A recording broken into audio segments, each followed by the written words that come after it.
All right. What's up, y'all? Show some most that's most. We're back in that video. WRMZ.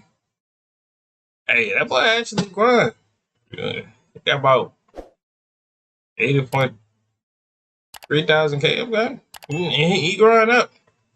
He growing slowly by slowly. I see him. I see you, my boy. Doing your big one. Not so scary horror movies to be like. So we did watch number one. I think way a long time ago. And we here for number two though.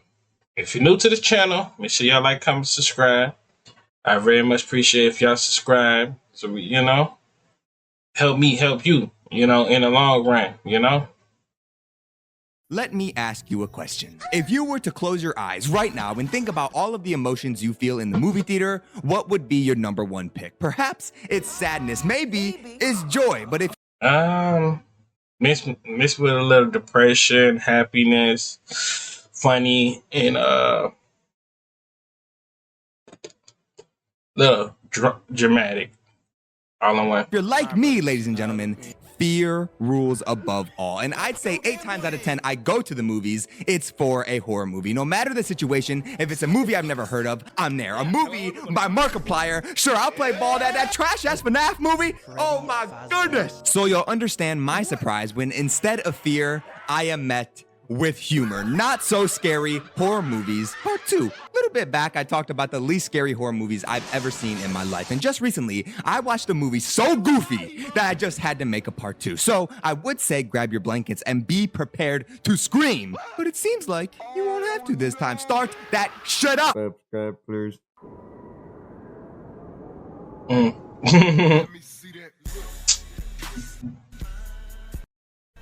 Good old Art the Clown. WRNZ, stop playing, bro. Terrifier 3 is a very scary movie. Every movie that he do, it's always terrifying and creepy. Because I ain't no way in my life I would never mess with this dude. Nah, if we was like low key friends, I've been on him childhood. And we did some. We did back in the day. Yeah, I'd be cool with that. But if he trying to kill me, oh, I'm busting a 4 flat, never look back. He's not catching me. I promise you. Definitely not the first killer clown in horror, and I'm sure he will not be the last. We start out Terrifier 3 looking real festive. Santa Claus is soon to be, and this woman is fast asleep until she's woken up by her daughter Jules, where she claims someone is stomping around on the roof. Daddy-O is annoyed at this disturbance. Mom Chachino plays into the whole Santa bit, and there might be some truth to Jules' words because the front door is ever so slightly opened. Mom blames the dad. Jules is First of all, before we even go to sleep, before I close my eyes and take me a nice good sleep, them doors gotta be locked. Windows gotta be closed. TV gotta be playing in the background. Not gonna hold you. The door better be closed, locked, and sealed. If it's not closed, locked, and sealed, I'm not staying there. If you got a weak padlock, not staying there. I'm staying at my crib. Simple. certain Santa is around, and matter of fact, if you ain't got no curtains, I'm not staying over at your house. Shoot. Even the bad situation, you ain't got no good sheets, no good covers to sleep on, I am not staying over there. And you better have Netflix, Hulu, or YouTube on. I'm trying to go to sleep. A tad bit off because, of course, this mystery entity roaming around the house is the big ART, bearing the gifts of pain, because no one in this bitch is leaving. And I mean, nobody is leaving. Art is laughing at Mom. He dices up little bro, and I'm sure y'all think Jules here got it. Oh, wow. Like, that's a look. Oh, wow. Yeah, like, times like this in life, it really wants you to know, like to, question A to question B. Like, you live a good little life, man, but, Question A is, how did you know I was in this pantry? Question B is, why are you smiling so hard? What did my family did to you? Like that would have been my questions. I wouldn't even attempt to try to close it back. I'm not gonna hold you. I'm gonna just keep it a buck with you. I would have tried to hit the push up thing and trying to run off front of the door. Now if that don't work and I get hit with a booby trap, just know I'm gonna just set my face, close my eyes, and let him just do what he gotta do. But this right here, this gotta be the most creepiest stuff I ever saw. Brings us to the cheery title card, as now we are 5 years in the past, where this policeman finds Art's headless body from the second movie. But just because there's no head doesn't mean my boy is dead. That was bars. An average day on the New York City train goes down, and now Chris Jericho is witnessing Art and this lady getting a little snacky snack. He is unable to put either of them in the walls of Jericho, and goodbye, Chris. As an Art fan is on the train, he gets an up-close and personal experience with his favorite clown. Vicky ends her life, and this takes us to the present day. Uncle Gregathan is picking up his niece Sienna from rehab. As they drive back to the crib, Sienna reunites with her cousin Gabby. They do the sappy bonding shtick, and as this demolition crew is about to take down the wrong house, Sienna remembers her comic book dad, as Gabby is all nosy up in her business. The demo men stumble into Art chilling and Vicky less chilling, and for some unknown reason, this guy decides to start flicking up with the dead body in the bathtub. Of course, and for some unknown reason, this guy decides to start flicking up, and for some Sienna remembers her comic book dad, as Gabby is all nosy up in her business. The demo man stumble. You know what? Things like this, I just be wondering like how like so people just gotta be so dumb just to go mess with something they ain't have nothing to do. I'm not gonna hold you. I wouldn't even flick that. I'm not gonna hold you. Soon as I would have tried to hit a little, that dude would have had my head chopped off. Nah, bro, I'm not messing with dude. He got that. Into Art chilling and Vicky less chilling, and for some unknown reason, this guy decides to start flicking up with the dead body in the bathtub. Of course, this leads to his demise, alongside his coworker who gets a nice little haircut from Art. Back at the Shaws, a nice family dinner is popping off until Sienna starts hallucinating this woman who is in desperate need for some rice. This brings us to Jonathan, who walks in on his roommate getting down and dirty with Mia. Surprisingly to Johnny Boy, Mia is a huge fan of his. You see, Jonathan is a survivor of Art, and Mia is a podcaster. I will let you in the audience do the math. Sienna and Jonathan have a chat, and now we're back with Art, who is making a rat popsicle. Sienna does Gabby's makeup, Gabby tries to give her PTSD, and Art spots a new look he's dying to try. Art tries on his new hat, bottoms up a drink with this guy, and pees on his leg. This action causes a reaction because now Art has upped the cannon and starts blasting away. Art steals the Santa fit, Sienna and John both have lunch, and Mia, dumbass, pushes Sienna a little too far. This cuts us to Sienna trying to convince John that Art is still around dressed as Santa. John believes her. They hypothesize that Vicky is now a demon too, and a game plan must be formed. Santa Art is handing out presents, and no one finds it the teeniest bit off that this motherfucker is covered in blood, has a clown face, and is carrying a bag full of bombs. Oh, well, that's crazy. Sienna returns home. Jonathan goes back to his dorm, and wow, that dude really got. Oh, wow. Art stumbles upon Mia, glazing the fuck out of him. So instead of getting an interview with Johnny Boy, she gets a primary source. But Mia is not the goal. The showdown between Art and Sienna goes down. This is when Sienna is tied up alongside her Aunt Jess. And shit does indeed get relatively tragic for a little bit until Sienna gets free with the help of Gabby, smokes out Vicky, and sends Art right back to hell. Unfortunately, Art is able to drag Gabby down with him, and the movie ends with Art smiling on a bus because we clearly need 20 more Terrifier films. That's crazy. The babysitter.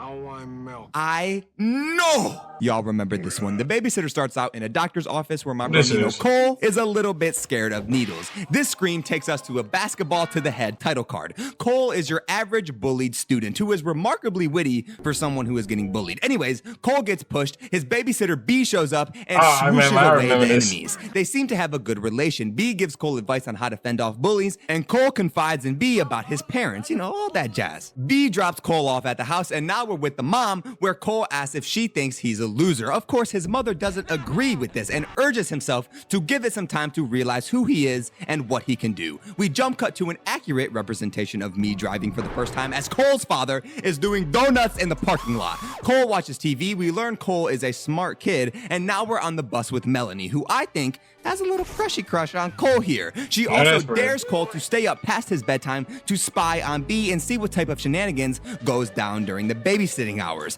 This takes us to Cole already watching B through a fence. This dude is addicted to getting different sports balls thrown at his head, and now we're back at the house. The parents buzz off, B shows up, and party time has arrived. Between the dancing and the swimming and the pizza, Cole wants to take a swig, and my brethren is thanking his lucky stars that he didn't, because now it is nighttime, and as Cole was there too, he stays up past bedtime. Like Melanie says, it's still a party around this bitch. We meet all of B's friends, including Duff, Shake It Up, Sonia will really put it on Ain't they had one black dude too? ya, that backflip though, Yep. and of I knew it. course, Samuel. Who? As they play Spin the Bottle, B is there to kiss everyone in the room. She makes her way all the way around to Samuel, and instead of a juicy little kiss, my brethren gives 2 knives right to the dome. Yes, Oh, wow. ladies and gentlemen, this babysitter is in a cult. In fact, everyone in this room is in a cult. Cole witnesses this, of course, and GTFOs. First, he calls the police, nice one, Cole, and decides against better wishes to protect himself. He equips a pocket knife and gets ready to jump out of the window, but he is stopped because he hears the peeps coming up the stairs. Using quick thinking, he pretends to still be asleep. This cult needs innocent blood for their sacrifice, and Cole here is their prime subject. Cole endures his fears, and B notices the window being cracked ever so slightly. Just Cole Dang. wakes up tied up before the entire team. And why is this dude's shirt off? Anyways, Right. Cole is entirely too nonchalant about his current predicament. Fortunately, Cole still has the pocket knife on him. By the way, this has to be the absolute slowest police response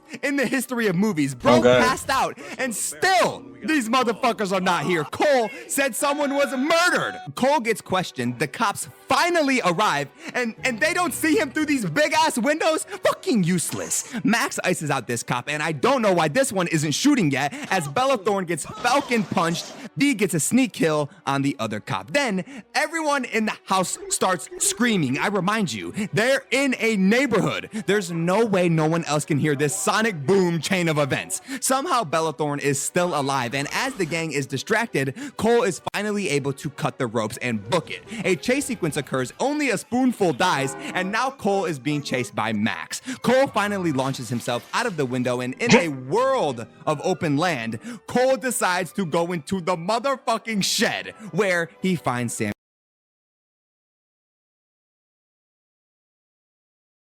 Out of all the spots, the shed, bro. Come on, bro.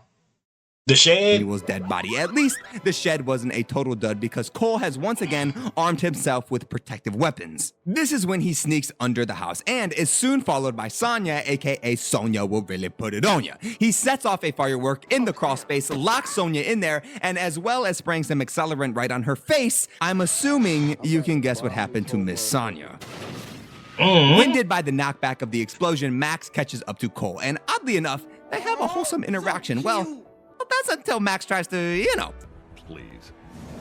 As Cole runs away, he kicks Max straight in the family jewels, and apparently, Max has balls of steel. Max is borderline Captain America, as he is able to lift Cole up with one hand by the neck. Cole is bailed out by his bullies from earlier as they interrupt Max with eggs. In this detour, Blue Headband Kid is no help. So, back to running. Cole climbs up into his treehouse. Max follows soon after, and it's looking pretty dark for him right here. But the fates of nature swing in Cole's favor today. As the floorboards break right under Max's feet, he does his best conjuring cosplay, whilst B shoots at Cole from afar. 4 down, 1 to go. Cole makes his way to Melanie's house, informs her of the stitch, and has not one, one, not two, not three, but 4 close encounters before B is distracted by someone's phone. Oh, wow. Cole gets a smooch. He tells Melanie to call the cops. Nice one, 2 times, Cole. And Cole kicks the hornet's nest. Bella Thorne, again, is somehow still alive after this until... Now it's a 1v1, B versus Cole. Cole discovers the truth about what went down. Basically, they did all of this for one singular wish. B tries to convince Cole to join her by her side, but my boy ain't falling for that type of shit. That level of genjutsu doesn't work on him. Cole lights the cult book on fire, jumps into this whip, Nah, ain't they had a scene the parents was away and then, yeah, said, if you know, you know. and launches himself into his own house, crushing B, and the movie ends with Cole or farming on top of this car. The monkey? You will not believe what the monkey is about. Because there's an evil monkey that lives in my closet. I lied. It's exactly what you expect. It's a killer toy monkey. I'm deadass. Have we lost the plot? Anyways, we start out in this janky ass shop. We got old armor, guitars, battle axes, shit. Even the dude from SpongeBob is there. This, of course, is where we meet for the first time the monkey. All jokes aside, this is one creepy ass toy. Oh, I remember this, the monkey. Yeah, it's the monkey that if they hit a jump, something bad happened. Yeah. I remember this. I think somebody explained this to me about it on YouTube. I forgot. I think it was the Nerd Explain. Oh, that was the that brain dude. I cannot lie. Anyways, my guy right here is eager to sell this shit. In fact, he doesn't even want any money, saying that if this monkey starts to drum, everything is, and I quote, fucked to hell. So of course, the monkey gives us a little demonstration. The shop owner gets harpooned, Derek Huff steals a flamethrower, and now we get a drummy title card. This takes us to Hal, who is watching people dance in the windows, who talks about his brother in a nice way, Bill. This also gives us some insight to his mother, who is not the biggest fan of their father, considering he just upped and left one day. Whilst the boys rummage through their father's closet, they stumble upon the monkey, where the older brother Bill makes a terrible mistake as he winds up the key, but nothing happens. For now, he chalks it up to being broken, and now we're in a car where the monkey wants to come along. While the boys are at dinner with this woman, the monkey starts playing his tune. And when the tune plays, shit gets tragito. At the funeral, we get some very wise words from this dude. It is what it is. Later, we dance, we go to school, Hal loses his pants, and the monkey is still in Hal's room. For some reason, he just can't seem to ignore it. Of course, Big Bro Bill decides to make fun. This is when the monkey appears with Hal at school. This doesn't seem to help his popularity, and in a rage, Hal tells Mr. Monkey that he wishes Bill was gone. I have a feeling Hal is going to regret that in a minute. He winds up the monkey, a grin appears, he does his tune, and Mom Chatino gets the axe? I did not expect that. Sideburns gives Hal a pep talk. Hal tries to return the favor back to the monkey, and now we're in Maine, where the monkey flash steps into the crib, as Bill may be a psychopath because he wants to try out the monkey again. Of course, Sideburns is the one to bite the dust this time, and the boys decide to drop the monkey down into a well. This kept it at bay for 25 years, but we still have an hour left of this movie, people. So Hal and Bill's Aunt Ida gets a little hot-headed. This cuts us to grown-up Hal working at a supermarket. We learn Hal and Bill are no longer in contact. Hal does indeed have a kid that he only sees once a year in fear the monkey will return. And Elijah Wood is here. When will you wear wigs? Now we're at a yard sale where off-brand Eddie Munson spots the monkey. Feeling its magicalness, he decides to take it home. At this motel, Hal is telling his son Petey about his family. At night, while the both of them are asleep, we start tripping out as the big monkey hand grabs him and throws him down a well. Don't worry though, because this was just a dream, because the real Hal is getting a call from Billiam telling them about their aunt's death. They both know what this means, of course, and they both know what they have to do. Hal grabs his son Petey, they both go to Aunt Ida's house, and Barbara tells Hal about all of the random occurrences of freak accidents around town. Hal tries to get more information out of Barbara, but she is absolutely clueless. Luckily, Barb is able to find the key to this door, and unluckily, Hal can hear that tune. This dude cannot see. He literally cannot see. His hair is covering his entire eyeballs. Hal is forced to stay in town due to a police investigation, and this is when Bill calls Hal once again. However, this time Hal realizes that the call is coming from their hometown. On a whim, Hal searches through the phone book. He discovers Bill is hiding. Yeah, and he had a pool scene too. Yeah, they had a pool scene that somebody jumped in and they got electrocuted. under the name Mrs. Monkey. And from his voicemail, we learn that Bill has been searching for the monkey this whole time. This takes us Oh, wow. to a flashback to where Bill learns Hal was the one to have turned the monkey that got their mother killed. And this whole time, he's been waiting and plotting for his chance at revenge. Bill turns the key, finally able to fulfill his desires. But the monkey doesn't work like that, and Hal's boss is the one to have gotten got. This takes us back to blind Eddie Munson wanting the monkey back from Bill. Obviously, Bill denies this offer, but Eddie, aka Ricky, cannot take no for an answer, so he straps up. Hal gets back to the motel, calls Bill, and tells him to stop this nonsense. Bill counteroffers by saying he'll stop as long as Petey is the one to turn the monkey key next. Hal and Petey attempt to have a heart-to-heart, but they're interrupted by Ricky. Ricky takes them to Bill. Petey learns Hal has been a deadbeat father due to a toy monkey, and now we're with Bill, where he wants Petey to turn the key, which he does like an idiot, and now off-brand Eddie Ricky Munson is fucking donezo. A fight breaks out between Bill and the monkey, and Bill loses it. Trying to save his son, Hal attempts to crawl through the doggy door, but he gets stuck. With Bill out and Hal stuck, the monkey decides to play one last tune. The movie ends with Hal and Petey deciding to end their week together by going dancing. Overall, just because it's a horror... I get it. I get that monkey, but the thing about me, I'll never just turn it though. That thing, that monkey would just be doing this the whole time. I promise you. I get it though, low key. It'd be like a little decoration. To be honest with you, it'll be like in the background, low key. I just had to close his mouth. His mouth would have to be closed, and I will put some glasses in his eyes. I do not want to see your eyes. But yeah, that might be an investment to get. Who knows? But hope y'all enjoyed the video. Make sure you like, comment, subscribe, follow our social media, pop on the screen. Run over to 500, and I'm out.